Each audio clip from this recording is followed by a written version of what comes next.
João capítulo de número 3, versículo de número 36. Hoje nós iremos explorar uma das declarações mais profundas e significativas do Evangelho de João, João 3 e 36. Evangelho de João capítulo 3, versículo 36. Quem crê no Filho tem a vida eterna. Já quem rejeita o Filho não verá a vida, mas a ira de Deus permanece sobre ele. Essa passagem nos confronta com a essência da fé em Jesus e as consequências de nossa escolha. Nós vamos entender um pouco desse texto em seu contexto e vamos tentar aplicar essas verdades ditas aqui para a nossa vida. No meio de tantas ideias que você escuta, no meio de tantas propostas que você é levado a ouvir, que você é levado a refletir durante a sua vida, em algumas delas você tem que crer, e algumas dessas ideias são de máxima importância para a sua vida. Algumas dessas crenças que você vai tomar para a sua vida, elas vão mudar radicalmente a sua vida, a vida da sua família, toda a sua história. Algumas das crenças que nós tomamos para a nossa vida, para a nossa existência, têm o condão, a capacidade de impactar todo o nosso modo de viver. Isso é fato, isso é fato. Não há nenhuma decisão, desde as pequenas até as maiores, que não tragam impacto para a nossa vida, mas existem algumas que são cardeais, são essenciais e que deixam marcas profundas na nossa vida. Porém, todavia, meu querido, há uma decisão que nós precisamos tomar que, acima de todas as crenças e todas as decisões que nós tomamos para a nossa vida, essa é decisiva. É questão de vida ou de morte. Essa marca para a eternidade. É a principal decisão que eu e você podemos tomar. Nós podemos passar a vida toda sem um emprego. Nós podemos passar a vida toda sem ir a uma faculdade. Nós podemos passar a vida toda sem uma família. E assim por diante. Todavia, essa decisão que vai ser proposta nessa noite, nesse texto, ela não pode ser de maneira alguma ignorada por mim e nem por você. João capítulo de número 3 narra o encontro de Jesus Cristo com Nicodemos, ou de Nicodemos com Jesus Cristo. O evangelista João diz que Nicodemos saiu de noite para conversar com Jesus Cristo. E era um homem carente de respostas sobre seu destino espiritual. E nesse diálogo que Jesus começa dizendo que era necessário que ele nascesse de novo, Jesus vai dizer para Nicodemos que Deus amou o mundo de tal maneira que deu o seu Filho único, unigênito, em amor por este mundo. Nesse diálogo que Jesus Cristo teve com Nicodemos, Jesus Cristo vai descortinar, tirar da penumbra o plano histórico de Deus para com a humanidade. Jesus Cristo vai detalhar a sua missão e com isso vai confrontar a Nicodemos com a necessidade de um novo nascimento. Jesus explica que a salvação era oferecida para pecadores e que era uma obra feita no coração do ser humano pelo Espírito Santo. O Espírito Santo é que muda corações, o Espírito Santo é que transforma corações, o Espírito Santo é que muda os nossos pensamentos e nos faz dobrar os nossos joelhos diante do nosso Salvador Jesus Cristo. E então, Jesus Cristo vai caminhando no seu ensinamento e chega culminando em João 3 e 36. onde Jesus Cristo vai destacar duas verdades principais acerca da sua pessoa, acerca da sua obra, e vai colocar diante de nós uma decisão crucial, que exige uma resposta, que necessariamente nós temos que responder. Ou nós respondemos com fé à sua pessoa, ou nós rejeitamos. Não existe meio termo, não existe neutralidade. A respeito de Jesus Cristo, nós não podemos ficar em cima do muro. Não há como se abster. Não tem como dormir em águas tranquilas e dizer, não tenho nada a ver com isso. Nós não podemos fazer como Pilatos, lavar as nossas mãos e deixar a decisão. Não decidir já é uma decisão muito importante. Não decidir já é um modo de nós dizermos que rejeitamos a Jesus. Vamos entrar em detalhes dentro deste versículo. E eu quero que você acompanhe comigo a explicação desse texto. Jesus Cristo diz a Nicodemos: se você crê em Jesus Cristo, se você crer no Filho, tem a vida eterna. Já quem rejeita o Filho não verá a vida, mas a ira de Deus permanece sobre ele. Então, a primeira parte deste versículo, Jesus Cristo, ele nos oferta uma promessa extraordinária. Mas é uma promessa condicionada. A promessa diz que nós teremos a vida eterna. Mas é uma promessa condicionada ao crer em Cristo Jesus. É uma promessa cheia de esperança, carregada de uma realidade de paz e de esperança. Todavia, requer que nós creiamos nesta promessa. Requer que nós creiamos no autor desta promessa, que é o Senhor e Salvador Jesus Cristo. O que significa crer em Jesus Cristo? Simplificando, em rápidas palavras, significa nós abandonarmos, primeiramente, os nossos pecados, nossa vida de pecado.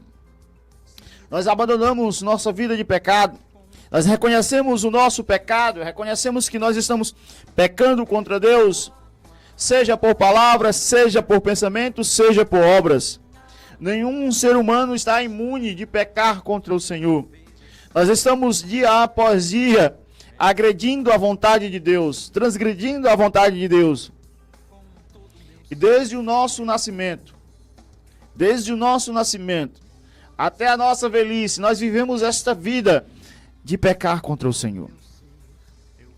Pecamos em não amar a Deus de todo o nosso coração. Pecamos em não amar o nosso próximo com todo o nosso coração. Pecamos por inveja. Pecamos por orgulho. Pecamos por desobediência. E essa é a nossa realidade. Então, em um determinado ponto da nossa vida, nós temos que parar e refletir nessa nossa vida de pecado e nos deter e dizer, sou um pecador. Crer em Cristo requer que você faça essa reflexão, mas não somente nisso. Você abandone a vida que leva e se volte prostrado aos pés de Jesus Cristo, de corpo e alma e coração, rendido, dizendo, eu não posso fazer nada para que tenha os meus pecados perdoados. Não está em mim fazer alguma coisa que possa fazer com que Deus perdoe os meus pecados. Não há capacidade suficiente em mim de fazer um agrado ao Senhor, de agraciar a Deus de maneira que Ele possa perdoar os meus pecados.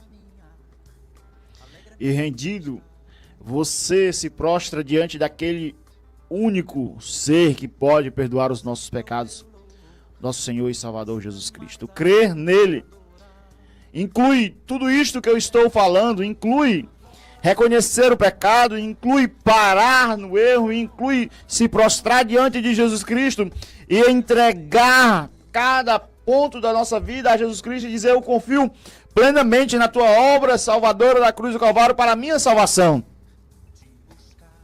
E então nós podemos tomar posse da promessa. Nós podemos então sentar na mesa do banquete e dizer: estou na casa do Pai. A promessa é minha. Qual é a promessa? A promessa de vida eterna. E aqui muitos pensam que é uma promessa para o futuro, que Jesus Cristo está apontando para o futuro.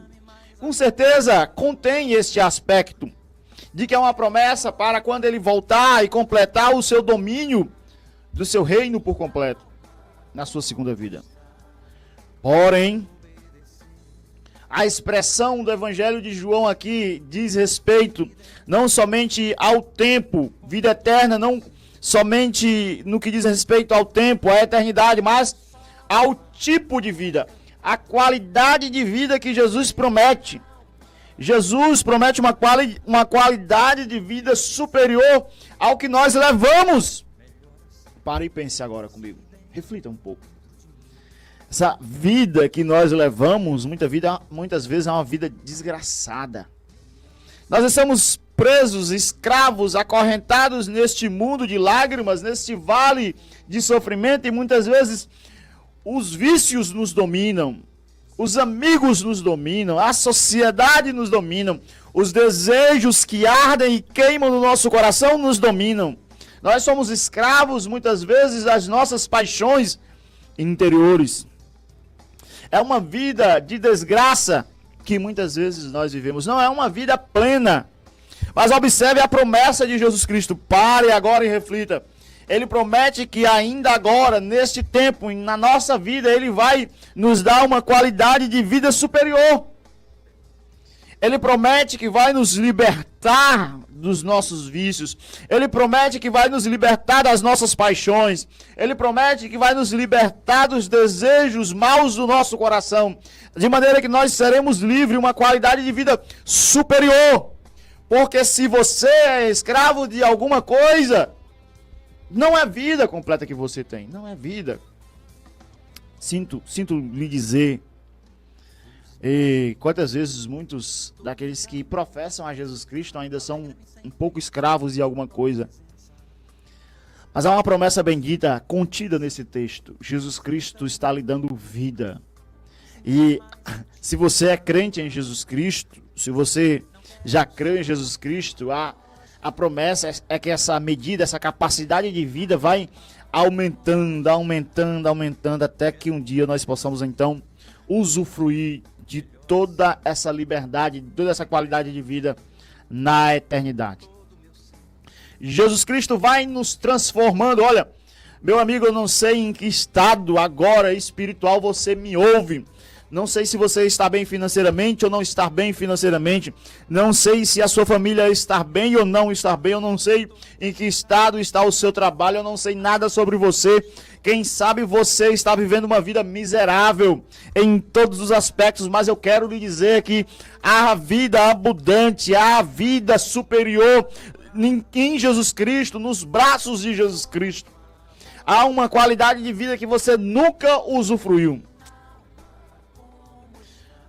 Em um mundo em que nós estamos repletos de incertezas, em um mundo em que todas as nossas crenças podem ser duvidosas, essa promessa contida nesse texto, ela rompe para os nossos ouvidos como a lâmpada num anoitecer escuro. É uma verdade sólida que bate no teu coração nessa noite. A esperança para a tua situação. Pode haver paz no teu caos interior. As águas da tua vida podem ficar tranquilas. Você pode dizer: irmão, eu não tenho paz no meu casamento. A minha vida é uma vida miserável. Quem sabe, ao correr para os pés de Jesus Cristo, crendo nele, ele vai começar a lhe dar uma vida superlativa, uma vida extraordinária. Primeiro, que ele perdoa os teus pecados, ele sara as tuas enfermidades espirituais, ele lhe dá o Espírito Santo, ele lhe dá a renovação interior, e então ele lhe dá paz com Deus, de maneira que você pode então descansar no refrigério de Deus. Você crê no que está contido neste versículo? Você prestou atenção ao que foi dito? Essas palavras são para você. Essa primeira parte do texto que contém esta promessa extraordinária é para você. Deve ser recebida no seu coração. Deve ser atendida pelos seus ouvidos. É uma promessa que passa cavalgada nas asas da esperança e você não deve deixar passar. É uma oportunidade única que você deve agarrar. Crê no Senhor Jesus Cristo, pois Ele tem vida eterna para você. E não é para o posterior. Não é para mais alguns anos. É para aqui e para agora. Todavia, meu querido, minha querida, caso você deixe passar este cavalo da esperança, as boas novas, os ventos tranquilos da salvação, há uma voz de trovão que passa atrás, há uma voz de alerta que passa atrás. E a segunda parte deste versículo, Jesus Cristo vai enfatizar as consequências de uma decisão tomada equivocadamente. As consequências da rejeição. Se caso você decida rejeitar, Jesus Cristo diz que a ira de Deus permanece sobre este ser que rejeitou a mensagem de esperança. Eu poderia pegar uma figura aqui, bastante comum dos filmes, para exemplificar a verdade contida nessa segunda parte deste versículo. No filme do Titanic, bem no finalzinho do filme, quando o navio já naufragou, rompeu-se pelo meio e as pessoas estão se afogando, outros estão sendo salvos pelos botes. Em cima da tábua tem a protagonista do filme e nas águas geladas do mar está o outro protagonista. Vamos supor que a tábua fosse larga o suficiente que coubesse ele em cima da tábua e de repente ele fosse ofertada a oportunidade de ele sair das águas geladas do mar. E ele dissesse: não, eu não quero. Eu quero ficar aqui, morrer aqui, ser levado o meu corpo a um estado cruel por causa do gelo, por causa da temperatura, e eu morrer por causa disso. Então, mesmo tendo a oportunidade de ele subir na tábua e escapar das águas geladas, ele diz: não, eu não quero. Da mesma maneira, pode ser a ação de alguém que rejeita as boas novas de esperança. Aquele que ouve dizer que quem crê no Filho tem vida eterna. Mas mesmo assim, como no mercado, ele ouve alguém dizer isso e faz ouvidos de surdo, passa e vai embora e diz: eu não quero. O próprio estado de calamidade em que você está, envolto em pecados, caminhando com passos largos para a perdição, já é um símbolo da ira de Deus sobre você. Não tem os pecados perdoados, não tem a culpa removida, não tem o coração limpo, não tem paz com Deus. Significa que você está em inimizade contra Deus, e o que lhe resta, infelizmente, querido amigo, é a ira de Deus. É as consequências da rejeição. A ira de Deus, ela se demonstra claramente na nossa vida, em nossa separação espiritual com Deus. Uma eterna separação de Deus é uma consequência terrível da ira de Deus. Nós damos biblicamente o nome para isso de uma eternidade no inferno. Essa é uma realidade pouco pregada nos nossos dias. Pouco proclamada, não é uma verdade palatável, doce aos ouvidos. Não é daquelas mensagens que você prega ao som de um fundo musical, com as luzes do palco apagadas e com aquele tom emocionado, com aquela voz de coach falso.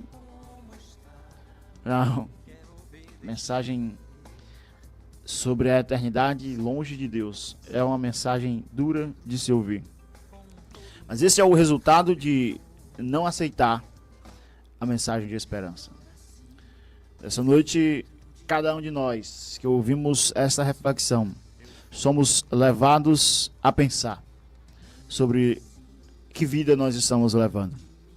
Se nós queremos uma vida completa, uma vida abundante junto ao Pai, ao amor de Deus, ou se nós queremos uma vida miserável, lançada em pecados e que resultará no final das contas em uma eternidade longe de Deus. Nessa noite, ao ouvir esta mensagem, você é desafiado a considerar a sua própria escolha. Se você vai deixar passar o cavalo da esperança e no final, no juízo, ouvirá o trovão do juízo de Deus, o que você vai fazer com essa mensagem? O que você vai fazer com o que você escuta nessa noite? É com amor, é com misericórdia que nós falamos sobre essa verdade e queremos ver você nas fileiras da família da fé, entre aqueles que creram em Cristo, que depositaram a sua confiança em Cristo Jesus. Escolha a vida para que vivas.